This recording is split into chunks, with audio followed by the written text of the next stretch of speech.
And Max, we in this season, the spring season, we approaching summer, and we gotta give a shout out. We gotta talk about house. They say a poor frog go praise his own pond. You ever heard that before, Caron? You ever say? So you not? That's right, because you from above the Mason Dixon. See, below the Mason Dixon, we got the country sayings like that. Oh, you right there on it. Okay. But it is graduation season, Max. So shout out to all the graduates that we got. Good job. Job well done. Yes, indeed. So continued blessings to all y'all, and we around this time we usually drop some gems for them, so we gotta save some time to address that a little more. But I thought it was definitely worth mentioning at the top of things. But yes, indeed. So Max, we are joined by a young lady right now by the name of Caron LeNoir-Kelly. LeNoir.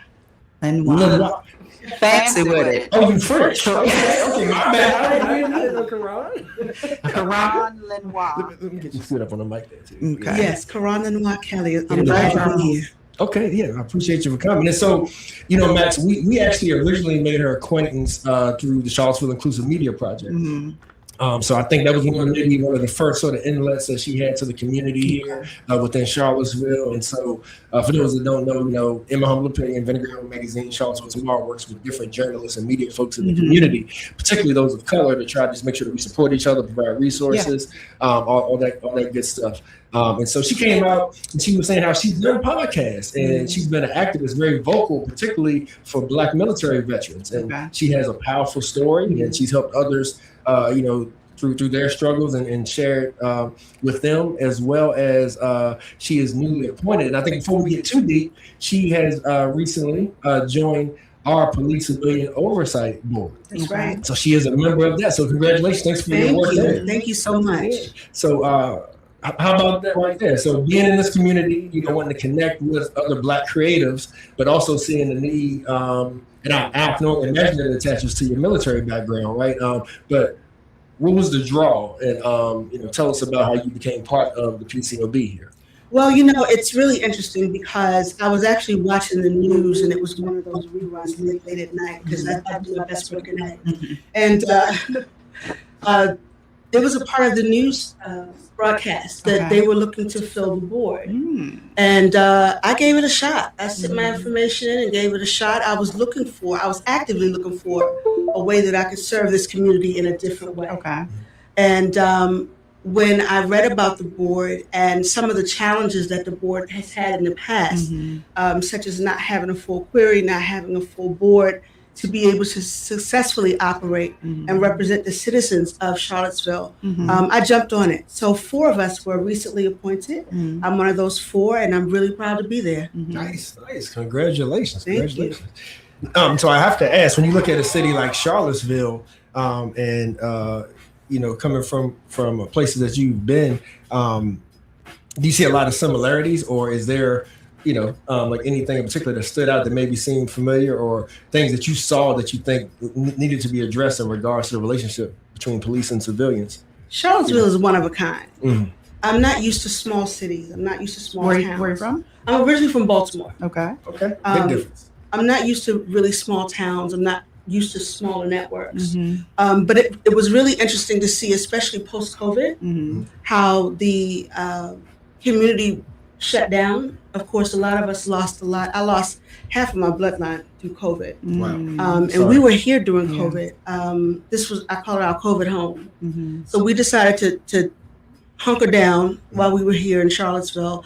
And once life started happening again and the burdens were lifted from that horrible pandemic, it's interesting to see how people began to relate to each other in a different way. When it comes to COVID and the disasters that have happened, the deaths that have happened that could have been prevented, let's be clear about that. The deaths that could have been prevented, the families that were broken, separated, people were passing away and you couldn't even give them a goodbye. I think it changed a part of our humanity. It changed the way we looked at each other and what we're willing to let go of, what's important. And Lord knows the food went out the door because I have children. My teenage daughter's about to graduate Charlottesville High School. Yay! Yes, coming up this week. Nice. So I'm really excited. Congrats. but even seeing how our children work through that transition. We're not all visual learners. We're not all audible learners. They were stuck to their laptops for their work. They had very little interaction with each other. And we saw the fallout of that. We saw the fallout of our young ones starting to raise their voices and their concerns about how they felt ignored. People were talking around them, but not to them. So that made a huge difference to me. As far as Charlottesville as a town, it's grown on me. It's grown on me. We came. You ain't like it at first. You ain't like it. No, I didn't. I did not. I did not. I felt like I didn't have anything to stick to here. Okay. So we decided to stay because my daughter, my youngest daughter, who's about to graduate, is going to study aerospace engineering. Nice. Okay. And she was doing remarkably well, studying with NASA, studying with NSBE, the National Society of Black Engineers. She just had amazing opportunities. So we decided to stay here. And initially, pre-pandemic, I didn't have a lot of people in my circle. Whenever I worked, I usually worked out of town. I'm flying in, I'm flying out, but really didn't have time to make real connections here. After the pandemic, I made that one of my missions, is to start making those connections, getting out more, making sure that I understand what's going on in the community, not just what's around me. Yeah. Now, when you say you couldn't find anything to stick to, like I like that terminology that you use. When you mention that, are you talking about more career-wise, professional-wise, or are you talking about just simply the people, like like our community? Both. I love live jazz. I love venues. A lot of those places shut down, during the pandemic. Some of them we never saw again. Some new places have opened up, in the last couple of years.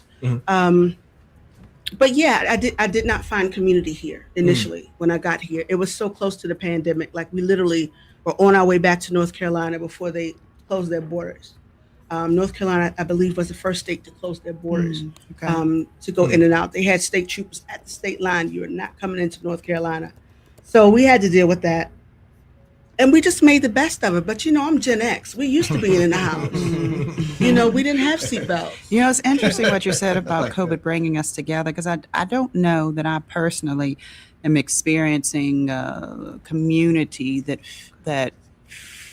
where it feels like COVID has and is still bringing us together.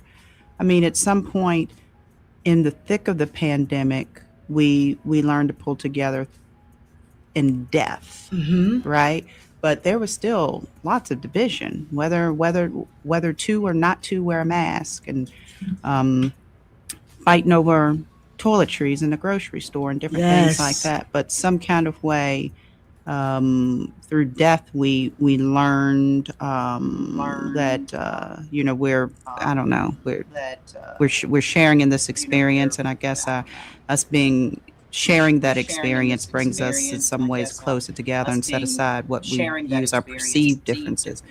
But for me, at least at this stage, it does seem like we have reverted to, in many ways, back to our same old selves. Seemingly as if COVID did not happen. I guess you disagree. No, and it actually does seem that way a lot of the time. I worked in death care and in ministry for a very long time. So I have a different relationship with death than most people who are my age. And I'm 29 again, so just be clear about that. 29. Death was something that did bring us together. I always look at death as the great equalizer. It's one thing none of us are going to escape. Preach. It's one thing we are going to share. Preach. But I had gone to over 200 funerals before the time I turned 18 years old. Which led me to work in death care. And I didn't realize that people would live their entire lives without ever losing a loved one. So when they did, it reshaped their entire world. It reshaped how they approached their faith. It reshaped how they approached their family. It brought estranged families back together. It separated some others. Again, what's important, what really matters. We don't have time to waste. We got beauty to make. I love that. Love that. And so you said a ministry. Did I hear that right? Yes. Okay.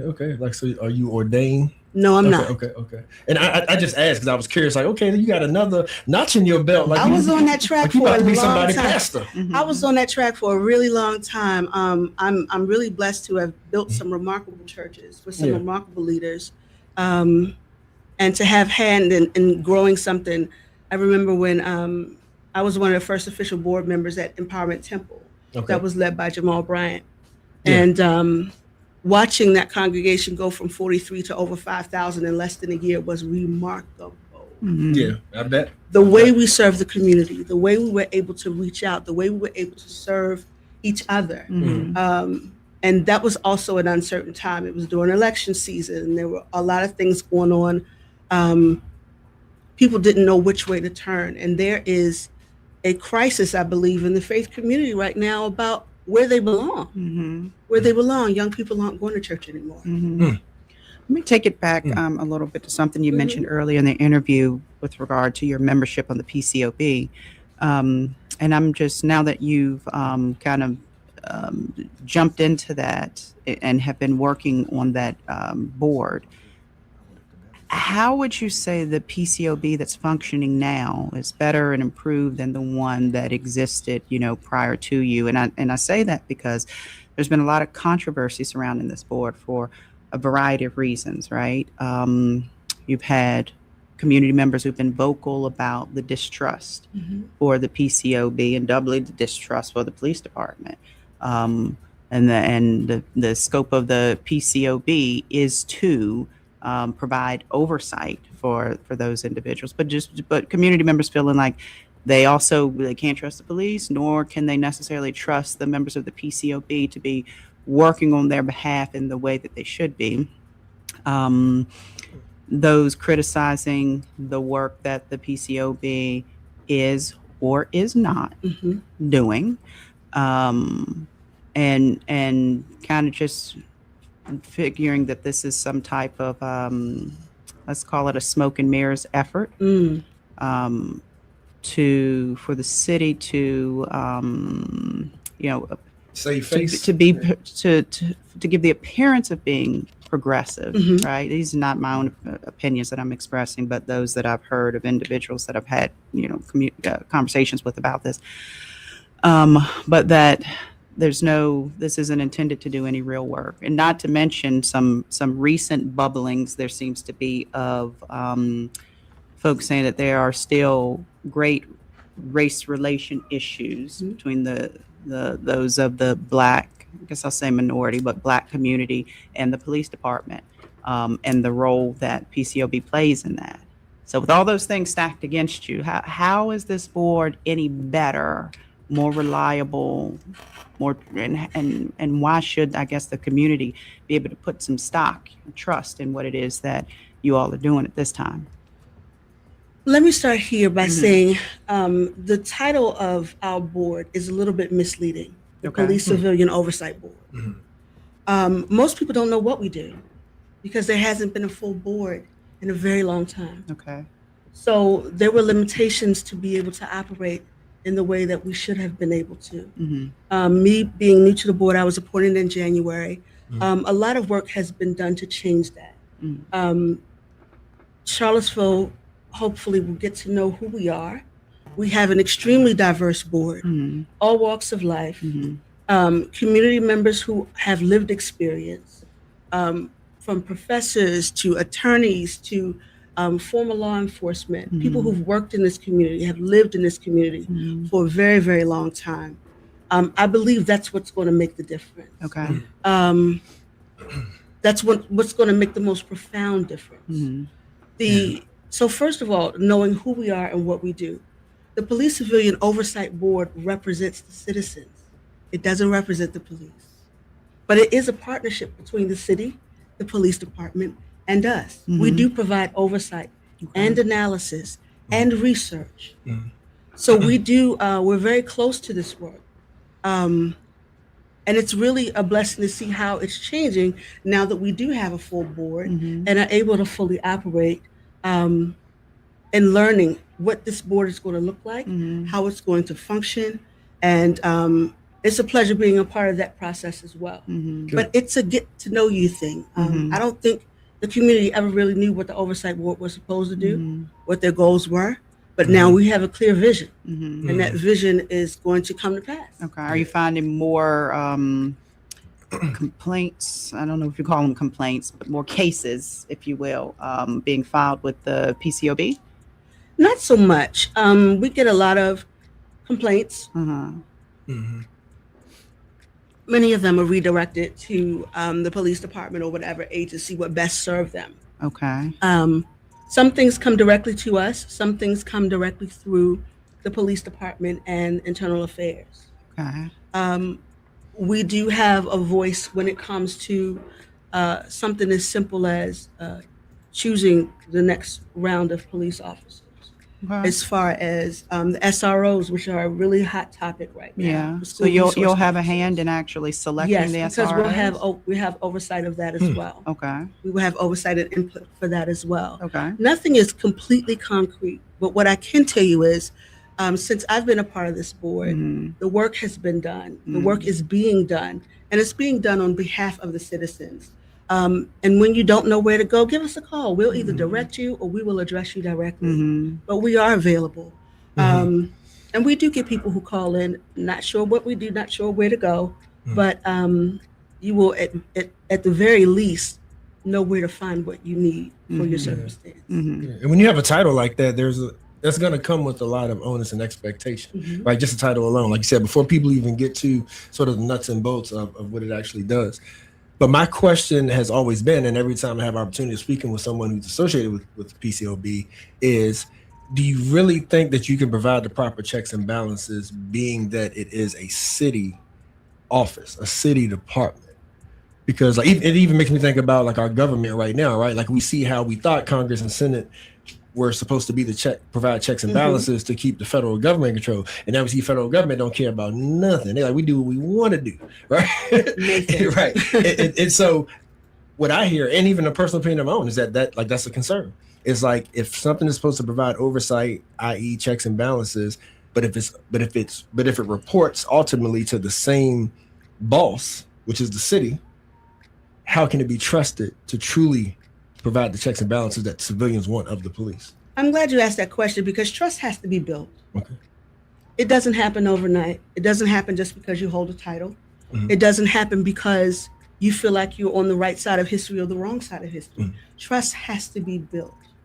And going forward, you're going to see more of us out in the community. You're going to see more of us get to know who we are as individuals and as a board. But trust must be built. And it's going to take some time. It's going to take some time in us showing up in places where they may not have been either welcome before or places where we've never been seen before. We have to establish that trust. We also have to establish trust with the police department as well. You know, this board is, it is the check and the balance. It is the check and the balance. But not being able to fully operate prior to having a full board has been a barrier. Honestly, it's been the biggest barrier. But now we do have a full board. And I can tell you, each and every person on this board is committed to serving the city and the people in it. Thank you. Max, we do have a question online. Okay. So it says, is the PCOB able to speak with persons making the complaint once the police department gets involved? Or is there still a chain of commands that need to be followed in order for the police department to decide if they're going to reconcile the complaint? It says in the past, oversight meant looking from across the room and not being able to do a lot for the person complaining. Does that make sense? Need me to read? It does. We're in it. So, like I said, a lot of calls come into our office for their complaints. We are active with that, but we work with the police department, with the leadership in the police department to make sure those complaints get to where they need to go and to make sure that we're involved and in touch. Because I believe one of my purposes in being on this board and still being in the city is cultural competence. It's necessary to have cultural competence and to understand that everybody's situation does not look the same. Everybody's issue is not the same, even though it might have the same title or the same name. Your life informs your work. So as far as that's concerned, we are the check and the balance. Now having a full board that's able to move forward with some other things, you can give us a call. You can ask. You can talk to any of us. So can the PCOB conduct investigations into complaints that you receive? We can conduct analysis, Okay. not necessarily investigations. We can look into, and some of that's going to be changing in a few months. Okay.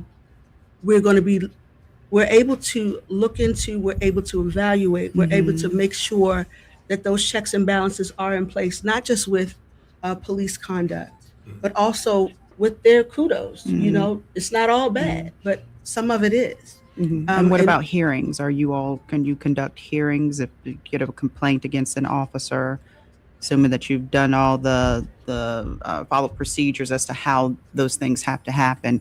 Will the PCOB be given an opportunity to conduct a hearing and then make a determination as to whether or not the officer is or is not kind of guilty of what they've been? Not at this time. Okay. Not in that same way. We do have internal affairs that handles most of that, and we are very connected to internal affairs and with the leadership in the police department. Okay. There's a lot more to come. There's some legislation that's going to be coming down the pipeline that's going to make it clearer about what we can and cannot do as a board, and make it a lot more succinct, clarifying to the people of Charlottesville what we can and cannot do. What I know we can do is show up. Yeah, that's good stuff. So before we take a break, though, and we're gonna come back, kind of switch gears and talk more about like your activism and being a Black military vet, especially we're approaching Memorial Day, you know, and that, like, I can tell God's course of your life, right? Because when you talk about, I'm sorry, what did you call it? Like your ministry, when you say when people deal with bereavement, yeah, What's that? Death care. Hey, death care. That's what I was looking for. All right. So yeah, so I can tell how sort of your life mission kind of, you know, how all these things intersect, right? Yeah. But before we do that though, because you mentioned SROs, and so regards to that or other issues and topics that you see that generally puts tension between law enforcement and communities of color, particularly Black community, right? And a hot topic is SRO. I'm curious about you being from Baltimore, and you've experienced in the world as you've experienced it, and you come to a town like Charlottesville, and you see and you hear the history, right? And you see some of the fears that people have of, are we militarizing our schools? Are we over policing our children? And some say, well, it's better to be safe than sorry, and it's better to, you know, like so you have the pros and the cons of when you think about things like SROs. But besides SROs, that and anything else that may come to mind when you look at being from somewhere like Baltimore, and the makeup is totally different, the crime rate is totally different, and you come somewhere like Charlottesville, and you hear some of the same you know, fears, or like some of the same concerns as it relates to Black community and law enforcement. Yeah. And So I'm curious your take on maybe how your experiences help you balance that. Well, you know, SROs are such a hot topic right now. I don't Everywhere? here Okay. especially. I grew up with police in schools.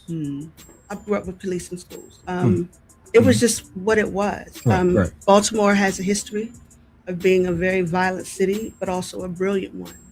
It's the city of firsts. You know, we had a brilliant arts community, a brilliant artistic community, a brilliant theater community, a brilliant access to the classics, dance, music, all of those things, science, engineering. We had all of those things in the palm of our hands growing up. Okay. So there were a lot of opportunities to do things other than get in trouble.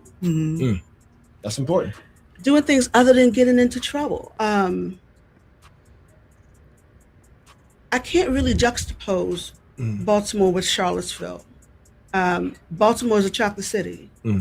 It's a chocolate city. We've been Black.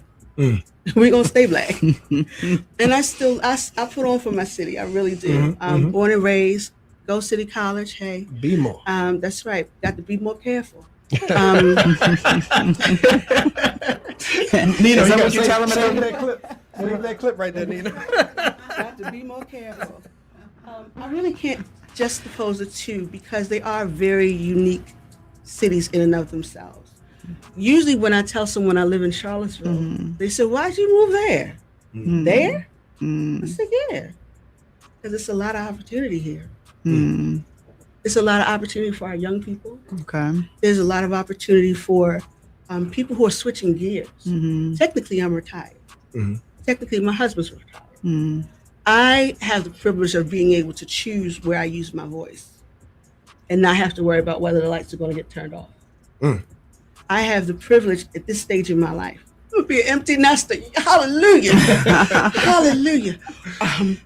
We're going to get to that. But at this stage in my life, I get to choose how I use my voice and get into some good trouble.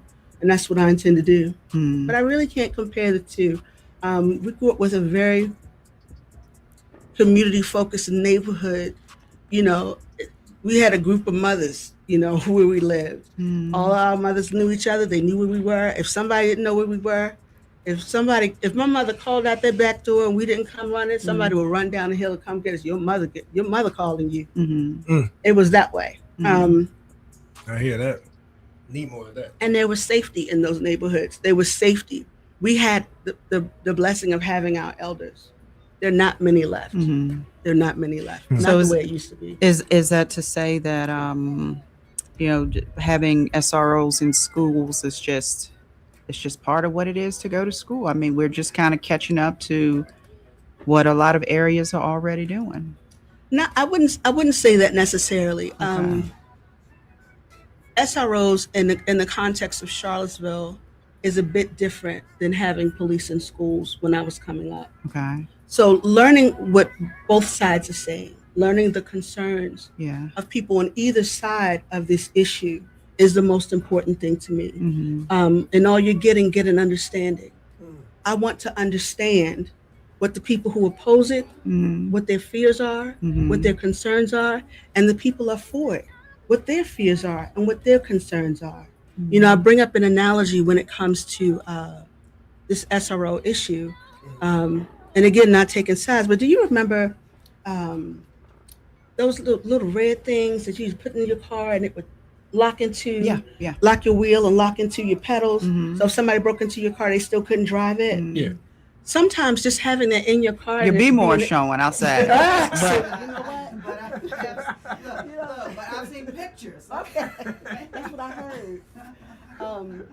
Sometimes people would put ones that didn't work in their car because just being able to see it is a deterrent. Gotcha. I can't get this one. Mm-hmm. I can't get that one. Yeah. But I also think it's a responsibility for SROs, whichever way it goes, for the kids' voices to be included. Yeah. They need to be heard. They want to be heard. Mm-hmm. And it's so important for them to be heard. Mm-hmm. Okay.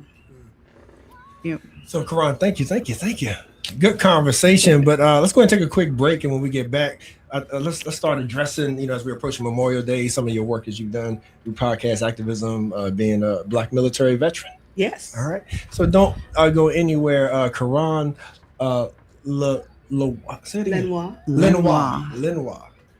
Caron LeNoir-Kelly is going to be right back with us to continue the discussion. Tell a friend, IMHO Talk Show.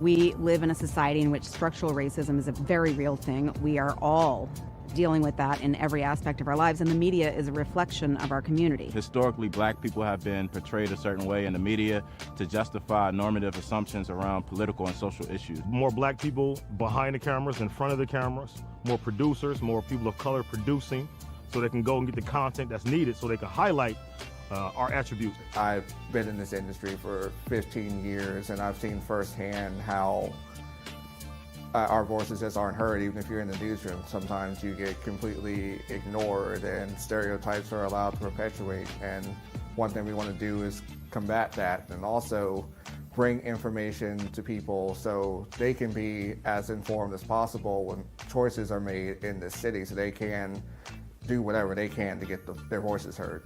What I believe can be done about the situation is to have more people of color creating news stories, more people who have a interest in and a social consciousness that relates to the stories that they're telling. Charlottesville Tomorrow looks at these issues. We can present them on IMHO. Vinegar Hill Magazine can take that a step further, and just together we can just make this thing that can be an example of how we can change the media landscape, how we can be more inclusive to get these voices in, to get these people heard. That's just one thing that doesn't happen in so many places, and it's a shame. We think we live in a society that's very progressive, and we're talking about equity and diversity and inclusion and all these things. Still, the way that black people, and I would say, and I would argue especially black men, are portrayed by the media is incredibly dangerous, and you've seen the sort of tangible violence that it's led to over the past year. The community can support the SIM project by first and foremost giving us an opportunity. We understand that it can be difficult to give trust right now, especially considering the current social and political environment. But this project will only be as successful as the community allows it to be. And so we ask you to give us the opportunity to do the work, critique the work, and make sure that we stay in line with the vision. Another way that the community can get behind the SIM project is through engagement. We want to hear from you. We want to know what you're talking about. We want to put your stories out there. And so whether it's reading the articles written by Charlottesville Tomorrow or Vinegar Hill Magazine, or tuning in to In My Humble Opinion on Sundays on 101.3 Jams from noon to 3 p.m., either way, we want you engaged. We want you to be part of this. The community can also support the SIM project through funding. To learn more about how to support SIM, you can visit our website. Thank you for your support.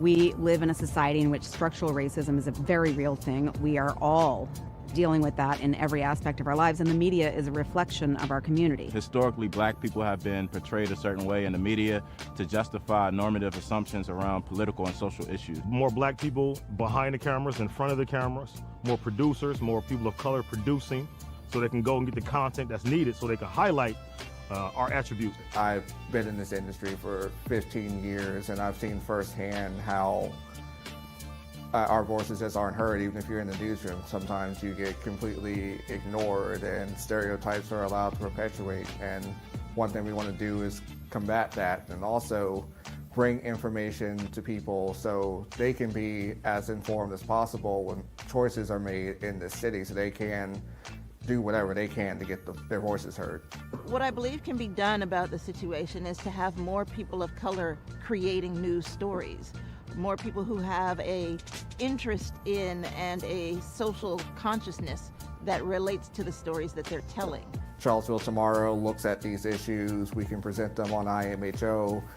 Vinegar Hill Magazine can take that a step further, and just together we can just make this thing that can be an example of how we can change the media landscape, how we can be more inclusive to get these voices in, to get these people heard. That's just one thing that doesn't happen in so many places, and it's a shame. We think we live in a society that's very progressive, and we're talking about equity and diversity and inclusion and all these things. Still, the way that black people, and I would say, and I would argue especially black men, are portrayed by the media is incredibly dangerous, and you've seen the sort of tangible violence that it's led to over the past year. The community can support the SIM project by first and foremost giving us an opportunity. We understand that it can be difficult to give trust right now, especially considering the current social and political environment. But this project will only be as successful as the community allows it to be. And so we ask you to give us the opportunity to do the work, critique the work, and make sure that we stay in line with the vision. Another way that the community can get behind the SIM project is through engagement. We want to hear from you. We want to know what you're talking about. We want to put your stories out there. And so whether it's reading the articles written by Charlottesville Tomorrow or Vinegar Hill Magazine, or tuning in to In My Humble Opinion on Sundays on 101.3 Jams from noon to 3 p.m., either way, we want you engaged. We want you to be part of this. The community can also support the SIM project through funding. To learn more about how to support SIM, you can visit our website. Thank you for your support.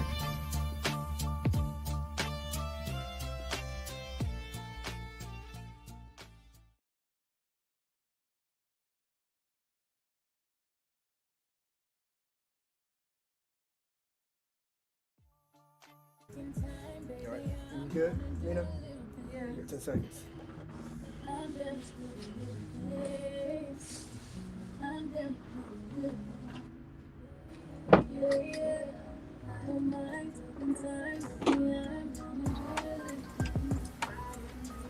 Talk show.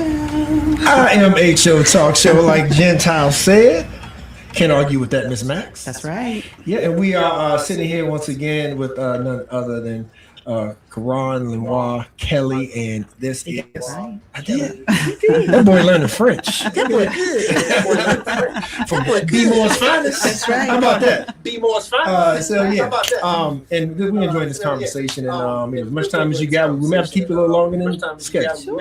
But coming back, even before we jump into the, to your experience as being a black veteran, we did have one other question come through. The question in regards to our conversation about PCOB and SROs in particular is: are SROs in white schools, or are they? Or were they created to control our communities? Are SROs in white schools, or was it something created to control our communities? What school here is not a white school? Preach. Good point. But I think part of the question though is SRO something that we only see though when it comes to controlling black populations, or Absolutely let's say not. that there's schools with white populations that may have a lot of referrals or are unruly, whatever. I don't believe that in any way, shape, or form. Okay. From what I understand from meetings with the school board, meetings and hearing the concerns of the community, I don't believe that at all. The SROs are not there to patrol black students. SROs are there to protect those students. And every now and then you get a bad seed. I remember last year, was it last year at Charlottesville, they had, or the year before last maybe, when they pulled SROs out of the schools and they started having a series of fights almost every day to the point where they had to close school. It wasn't last year. It was that year before last. Mhm. Yeah. I think that's part of the argument, is that the data doesn't support the need for an SRO. So here's just my little corner of the earth. I took my daughter, my youngest daughter, to one of the community meetings, and one of the things that she drove home was, "You all are talking amongst each other, but nobody asked us how we felt. Do we feel safer with SROs? Do we not feel safe? Do we feel safe without them there?" I came up in a world of community policing. I came up in a world where, the police officers in our neighborhood would stop by, especially if my mama made beans. They would stop by to eat, get a little dinner. They knew everybody. They knocked on the doors. Everybody knew who they were and respected them. And if somebody got into trouble, there would be a better way to handle things, a different way to handle things, because you knew the families. You knew the history of those families. You had a connection with those families. I believe, I do not believe that it is an effort to police black students at all. I believe it is an effort to help build community in a different way. And this is my opinion, not the opinion of the board, but I believe it can help build community either way. Safety is all of our concerns for all of our children. So that's a beautiful sentiment, right? But at the same time, we're talking about Baltimore, right? Like when you gave the example of you growing up. Now, I know out of any other, just like any other major city, chocolate city, as you said, in this country, there is a lot of police profiling and things like that happen in Baltimore. So even though you built the, rapport with some of the officers, I got to imagine there were some folks in your community, though, that still felt like, nah, that department is still crooked. even if you send a couple good ones over here, we know what y'all still planting drugs in our communities, guns in our community, that kind of thing. So what about that standpoint from even the city of Charlottesville, of people saying, well, these officers that may know something that's going on in a neighborhood, they may be following that kid to the school and then kind of profiling that kid while they're in school. That happens in every city in America. Mm-hmm. I don't care where you are. I got profiled on my way to work. I worked for one of the TV stations here as a producer. I got profiled on my way to work because I'm a big girl. I drive a big car. So back then my hair was clean shaven. You don't know how I'm going to show up. My hair was clean shaven, but the police officer addressed me as sir. He thought I was a man. And it was 11 o'clock at night and I was alone. And I really haven't told this story except for the people that are closest to me. I was detained right across the street from where I worked. Nobody came. I was detained. And I asked the officer, why am I being pulled over? He said, I run the tags of anybody that's in front of me. I said, what sense does that make? I work right here. News director's on the phone. What sense does that make? You don't have a reason for pulling me over. I said, call your supervisor, because this is unnecessary. I was out there for 3 hours. I couldn't go to work at that point. I was completely traumatized. Completely traumatized. And it was a black officer. Yeah, it'd be like it was a black officer. So I don't think, police should respect persons, but policing is no respecter of people. You're going to have bad ones. You're going to have good ones. You're going to have some form of corruption. You're going to have some form of resolution. Understanding the law, understanding your rights, and how to protect yourself in those situations is the most important. An ounce of prevention is worth a pound of cure. Know what your rights are under those circumstances so that prayerfully you can return home. Yeah. So then you can sympathize then based on that. Oh, I can empathize. Yeah, and empathize with the parents that's saying, I don't know if I'm comfortable about this being around my children all day because they may not being underage and stuff. Like I feel like that adds another element. I mean, you get what I'm saying. I'm not trying to harp on the point too much, but I'm also trying to, sort of advocate for those who have real fears, right? Of they don't trust police. When I was in elementary school, we had a code. Whenever somebody got into the building, did not go to the office and nobody knew who they were. We had a code word. The code would go over the loudspeaker. It was completely innocuous. I can tell you what it is, but I don't know if they still use it. Probably not, because it's been over 40 years. I thought you were 29. Again. But we had a code word. That code word would go over the loudspeaker. That word train the teachers to lock those doors and get the kids out of sight. Lock the doors and get the kids out of sight. Now we didn't have mass shootings at school. That was something that we did not have. Fear. That is one of the biggest reasons why I am in support of having SROs in the schools. That part right there. Ensure that someone is there and can essentially immediately respond to a situation like that. And let me be clear about something else. It's not little black kids that are shooting up these schools. It's not. These are the loners. These are outliers. These are people whose parents buy them guns and rifles. Preach. If you see something, say something. If you can't say something, pass it on to somebody else. But the truth of the matter is, you're going to have those outliers. Humans are humans wherever you go. You can have someone who's great one day, and 3 hours later, they're in crisis. You just don't know.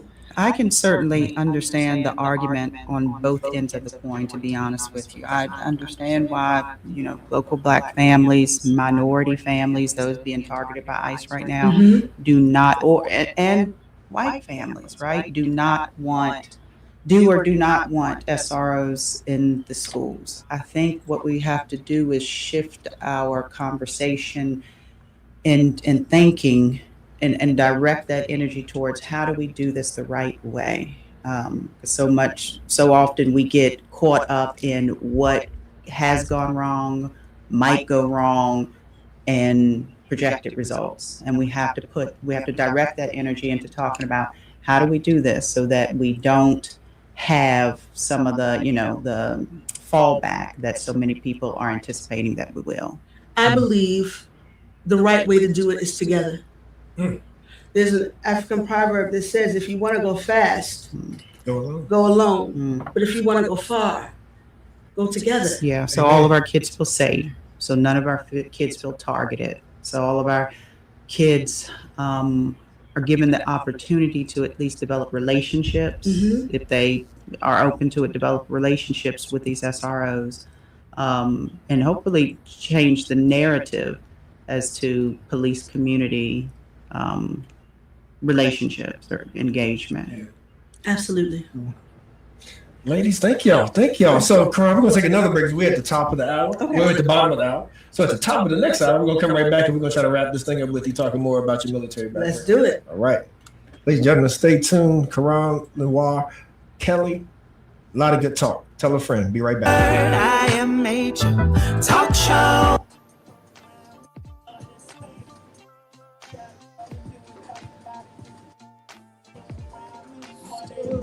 Her camera, it's definitely the Wi-Fi because this is the only camera is so grainy. You think the Wi-Fi box dropped? Yeah, no, it's not. It hasn't dropped yet.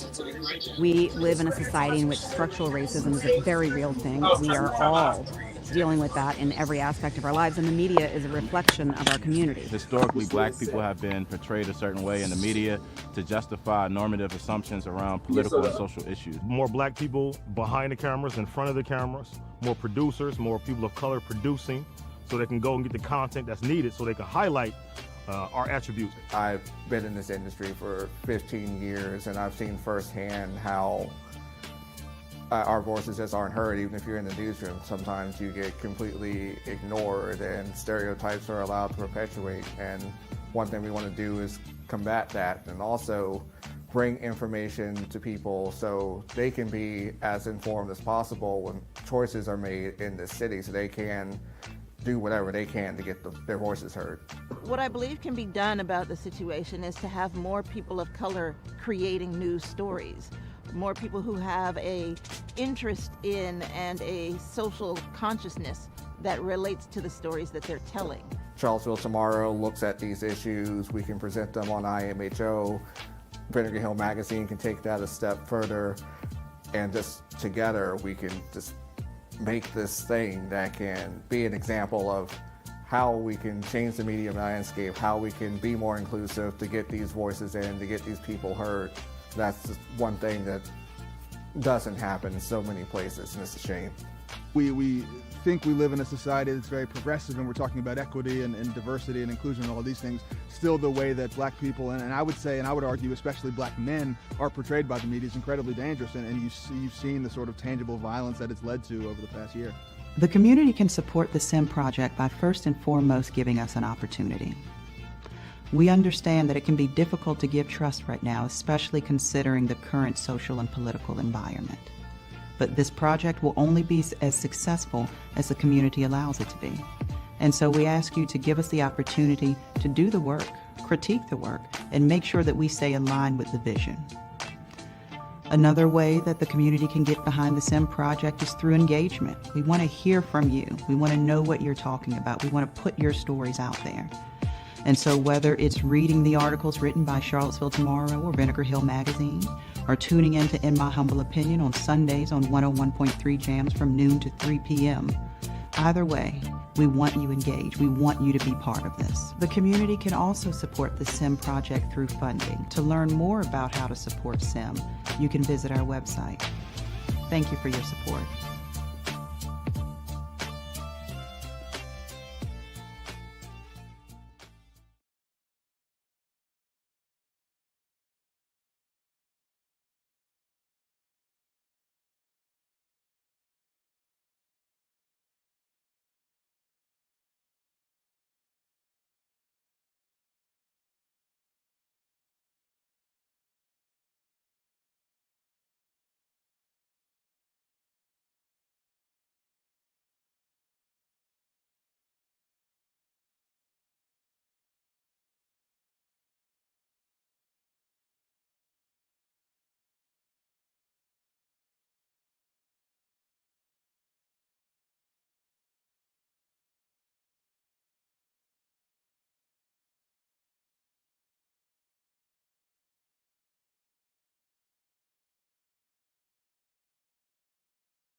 in my humble opinion, still here, still standing, For Miss sure. Max. That's how we do. That's how we do. So, thank you for joining us thus far, and we are still here with our new friend, B Moore's finest. Now, a member of the PCOB, Caron, LeNoir-Kelly, and she also has a great story behind her as well when it comes to being a military veteran, a Black veteran, and she's done some activism in that space as well. As a matter of fact, that's how we made our acquaintance when she actually came to the table of Civil Inclusive Media, kind of expressing your work, like within that space. So give us a little background into that. Kind of bring us up to speed, as far as your experience as being a Black service member, because I know that came with its own experiences, right? Very specific to being a Black service member, then being a veteran, right? Which then leads into your sort of media work. So kind of give us the rundown there. And being a woman. Yeah, right. And being a woman. There's so many intersections to my service. First and foremost, I am a dual service vet. Of both the Navy and the Army. We are a veteran family. My husband is a vet of both the Marine Corps and the Army. Okay. We've known each other since we were 8, but we'll be celebrating 3 years in June. Awesome. I am a journalist. Okay. I speak about disability. I am a disabled vet. I live with invisible disabilities. To look at me, you think everything's fine, but there's a lot of pain on the inside going on. Which wars did you serve in? Yeah, service connected. Yeah, which wars? Noble Eagle, Desert Storm. I supported Iraq and Iran, but I was never deployed overseas. I supported the missions overseas. Okay. My journey as a military member was quite different than I expected to be today. Being a Black woman in the military is hard enough as it is. It is a system, it is a community where sexism is built in, racism is baked in, and it was the first time I really come face to face with folk who really did not like Black people at all. They didn't want anything to do with us. But if we're in a foxhole together, we're gonna get out of it together. That's right. No man's gonna be left behind. No woman's gonna be left behind. You hear the snickers and the sneers later on, but now while we're fighting, we're unified, we're together, because there's a greater good. I have had a lot of opportunity within the Navy. I went into the Army. The Army actually borrowed me from the Navy on conditional release because I was also a computer programmer at the time. Nice. And they needed programmers. So I went over there. The assignment was supposed to be for a year, and then 9/11 happened. I was called back to active duty, and I guess the rest is history. I retired in 2008, and I've been on the warpath ever since, no pun intended. It took me a very long time to have my claims adjusted, have my claims answered. It took me over 5 years and an attorney to be able to do it. There was a lot that was unsaid, and as quiet as it's kept, women veterans are the last on the totem pole. We are the forgotten breed of the military. Still, huh? Military spouses are treated better than women in the military. I've heard that. They have more access, they have more speed, their issues are dealt with expeditiously, whereas the one question I'm asked all the time when I'm at any VA in the country is, where's your husband? I say, home. Why are you asking about my husband? I'm the vet. I'm the one that's sitting here with you. But the assumption that my only connection to the military is not the fight, it's not the defense of this country or the people in it, it's that I'm married to it. I wasn't married to it. We are a veteran family. Now, are you first woman in your family to go to the military? Yes. Okay. I'm the first woman, third generation, but I'm the first woman in my family. Okay. So now, I'm sure that experience has now enabled you to support other Black females that are in the military? Absolutely. I work with an organization called Women Veterans Interactive Foundation, and WVIF cuts through the red tape to help those who are facing homelessness, with facing homelessness who are homeless, looking for more than a handout. They have programs that will set you up to recreate your life, not just to get you into a home. I am a formerly homeless veteran. I am not ashamed of that. I'm very proud of myself. You made it. I made it. And a lot of people didn't. Right. You know, the song Millions didn't make it, but I was one of the ones who did. And actually, I had an opportunity to affect legislation when it comes to how we are rated for disability, when we are rated for disability, and why it's important to make sure that Black women veterans are heard. Nice. How did you come to make the decision to join the military? I wanted a house. Okay. I wanted a house. Early retirement, right? All that kind of stuff. I wasn't worried about that. I wanted a house. Okay. That's why I went in. I didn't have a lot of opportunity in the areas where I was gifted, which is arts, entertainment, stage, screen, radio. I didn't have a lot of opportunity there. I always believe that every young person should serve at least 2 years in the military. I believe that. A lot of people believe that the military gives you discipline, but it doesn't. If you don't have any discipline, you're not going to make it. It helps you express that discipline and strengthen that discipline and learn how to work with and lean on people that you might otherwise have never met. Can I just say that makes so much sense? Because I have 2 boys that one's a Marine, one graduates in about 2 weeks. But the one that's in basic right now says when he started, like, these guys are so hard-headed, and he was in charge of them. He was started off as a scribe and then became a guide, but they're so hard-headed, they won't listen. Drill instructor says stop talking. The moment he walks away, they start talking again. And my thought was, as a civilian, why did you go if you do not want to listen to instructions? Right. But what you're saying makes perfect sense. Yeah. It helps you express discipline that you already have. If you have no discipline, you're not going to have any there. You don't wake up one morning and become disciplined. Right. Discipline comes with repetition and commitment.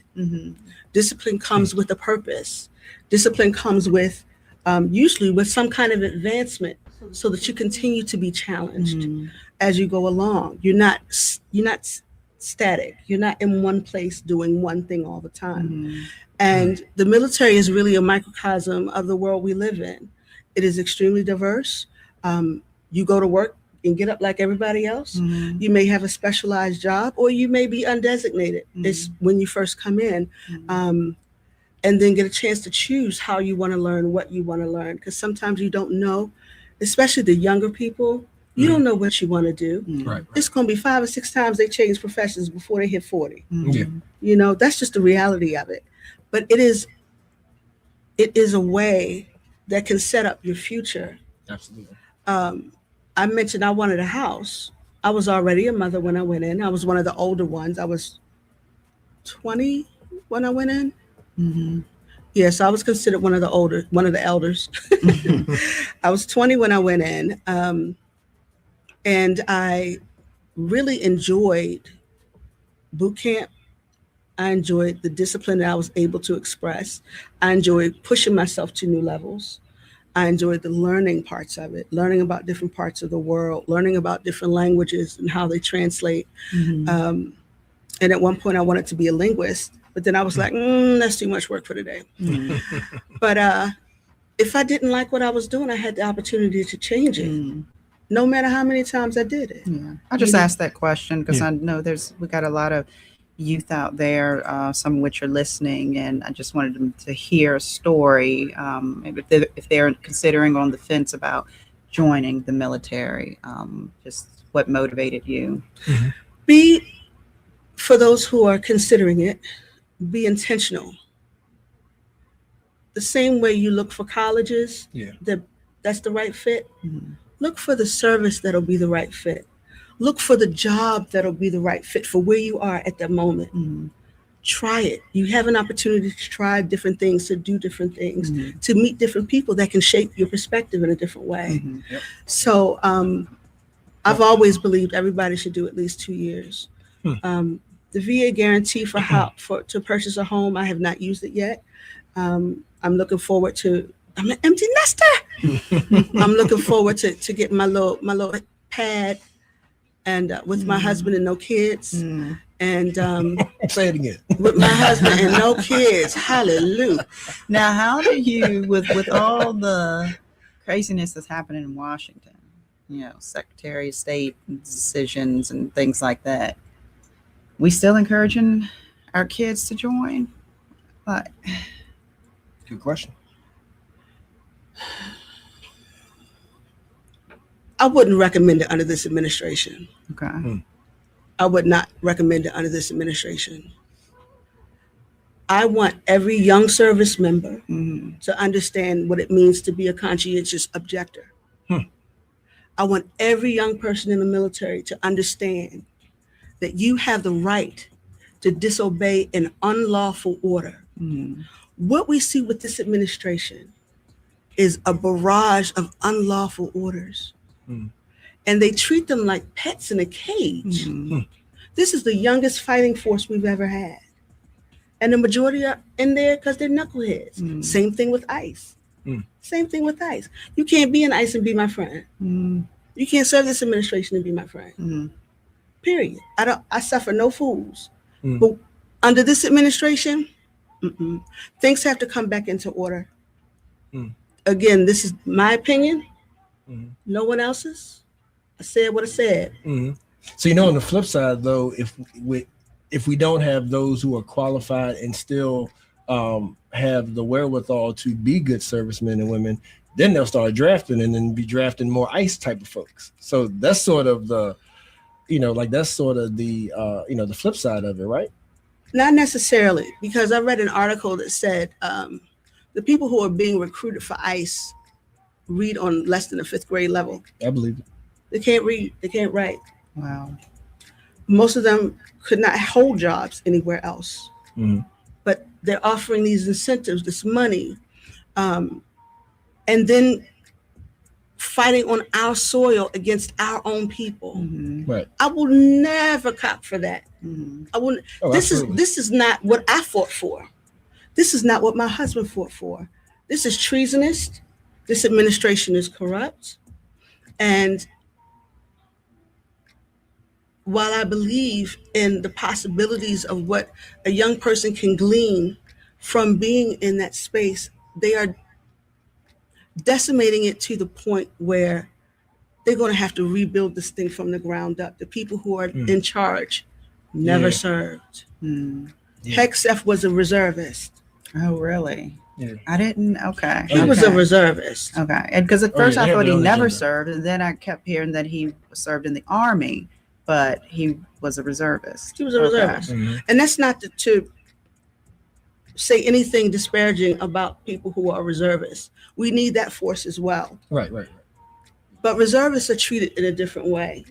You see them 1 week in a month, 2 weeks out of the year. Right. It's not the same. Right. They don't have health care or protections when they're not serving. Right. Yeah. Out of sight, out of mind. Yeah, especially for him to qualify for his position now that he has. It doesn't add up. He doesn't qualify to shine my shoes. The majority of them don't, right? It's like they have an agenda. They have they have the good old boy club where where they're carrying out Project 2025. We know what it's about, right? I wouldn't trust that fool to clean my toilet. Yeah. Me neither. I wouldn't let him in my house either. But Caron, though, so we're approaching Memorial Day, and so your work with death care and whatnot, and I can imagine, once again, thank you for your service, and I can imagine that, like a lot. You were well worth it. Yeah, appreciate you. So as you approach this time, does Memorial Day add any significance, to your ministry, whether it be working with veterans or civilians? Absolutely. Memorial Day is a solemn recognition in my household. Okay. My husband was deployed 5 times. Was it 5? Yeah, 5. And he lost a lot of people that he really, really loved. So remembering those who made the ultimate sacrifice is the purpose of Memorial Day. And every year on social media, they get into this tit for tat argument about Memorial Day versus what's the other one? Veterans Day. Veterans Day. Okay. Memorial Day versus Veterans Day, and who, gets to celebrate what? Number one, you're not a veteran until you're out. If you're serving, you're not a vet. You're a service member. Still part of the family, but you're not a vet. We celebrate those who made the ultimate sacrifice. They lost their lives. But one part that's really forgotten is people who lost their livelihoods, whose lives are forever changed by their service-connected disabilities, don't have legs anymore, arms blown off.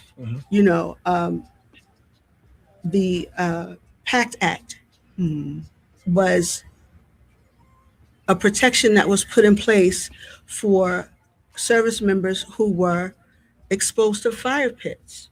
In those fire pits, they burned everything from bloody sheets to bodies in those fire pits. They used chemicals in those fire pits, so those that burned would burn out.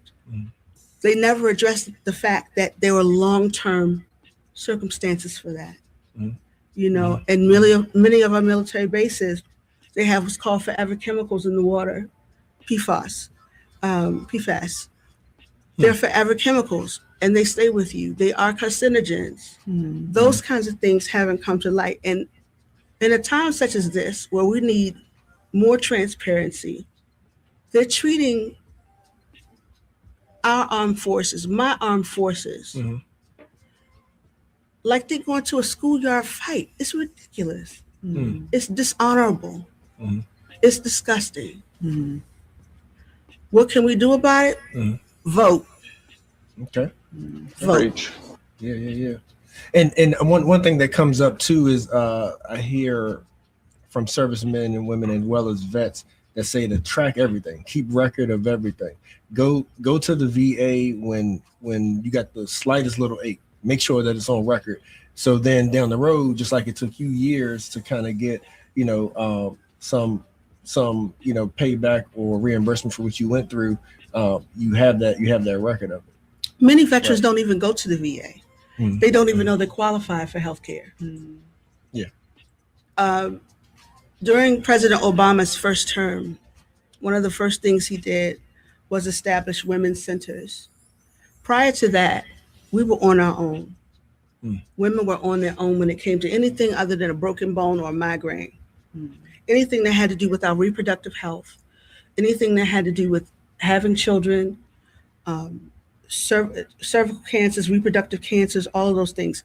We were out. There was nothing within the VA that would serve us, that would help us. But there's so many people who don't know they qualify for healthcare through the VA. Right. And with that being said, a lot more women are being served. But a lot of people have had really bad experiences with the VA, and that's realistic. That's realistic. They've had bad experiences with the VA, but this is what you've earned. This is a part of what you've earned. So I encourage every vet out there. Two things. Number one, make sure you at least register at your local VA. Get yourself through, what do they call it? Enrollment. Go through enrollment. Make sure you are in the system, on the list, so that anywhere you go in this country, you are connected to the health care that you've earned. The second thing is, do not pay anybody to process your benefits award faster. There are a lot of organizations that popped up in the last few years that claim that they could help get you through faster. Some of these organizations or companies attach themselves to any increase you ever get for your lifetime. Oh, wow. Okay. They get money every time you get an increase. They're not entitled to that. Not to mention it's illegal.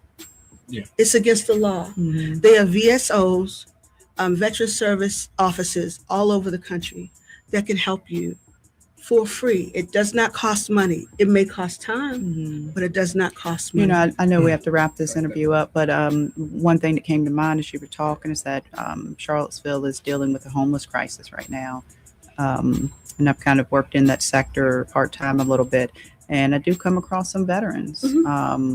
But you know, they've served many years ago, but they're in a situation where they're not just homeless, but they've also dealt with some substance abuse, not to mention mental health issues, you know, PTSD and so on and so forth.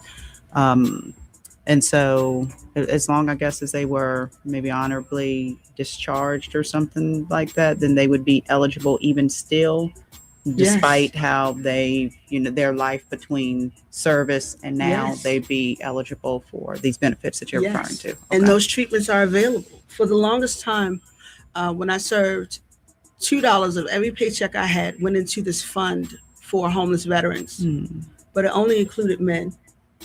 They had housing and facilities all around the country, but they were only for men. $2 out of every paycheck for every service member. That's a lot of money.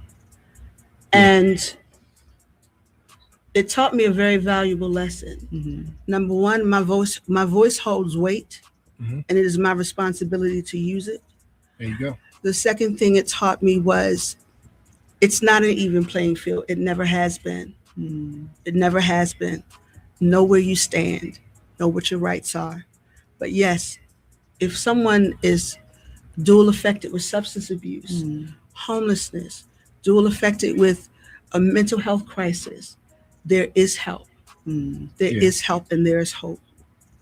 Thank you for that, Caron LeNoir-Kelly.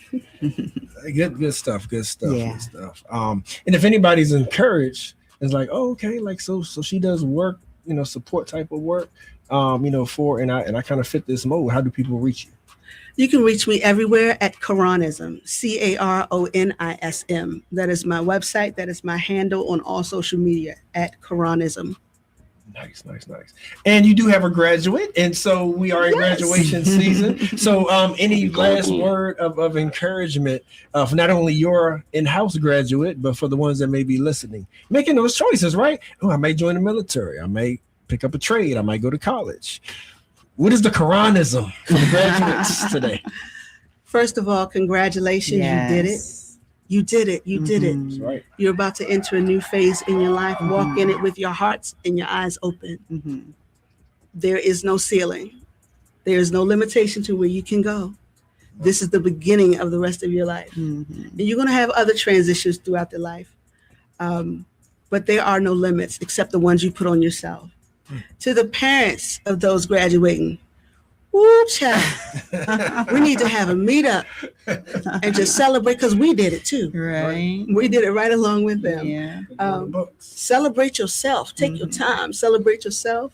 Celebrate with your families. This is a time for celebration, and we got a good summer coming, apparently, because it's hot today.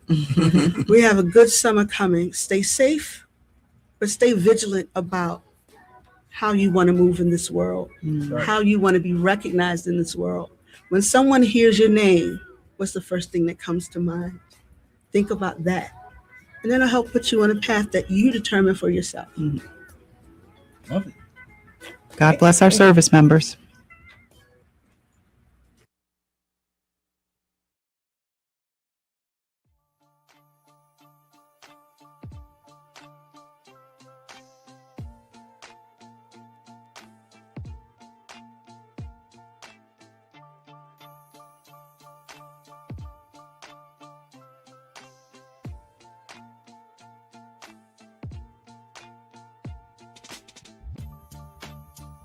We live in a society in which structural racism is a very real thing. We are all dealing with that in every aspect of our lives, and the media is a reflection of our community. Historically, black people have been portrayed a certain way in the media to justify normative assumptions around political and social issues. More black people behind the cameras, in front of the cameras, more producers, more people of color producing, so they can go and get the content that's needed so they can highlight our attributes. I've been in this industry for 15 years, and I've seen firsthand how our voices just aren't heard. Even if you're in the newsroom, sometimes you get completely ignored and stereotypes are allowed to perpetuate. And one thing we want to do is combat that and also bring information to people so they can be as informed as possible when choices are made in the city, so they can do whatever they can to get their voices heard.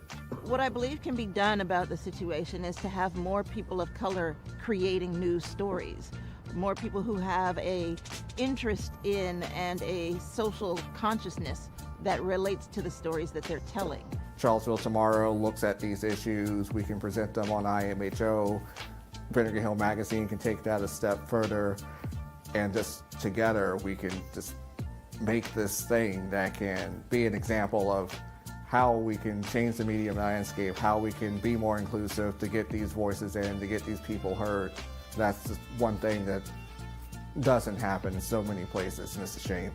We think we live in a society that's very progressive, and we're talking about equity and diversity and inclusion and all these things. Still, the way that black people, and I would say, and I would argue especially black men, are portrayed by the media is incredibly dangerous, and you've seen the sort of tangible violence that it's led to over the past year.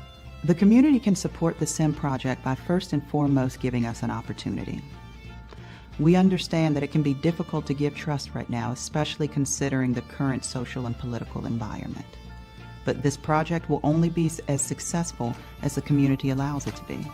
And so we ask you to give us the opportunity to do the work, critique the work, and make sure that we stay in line with the vision.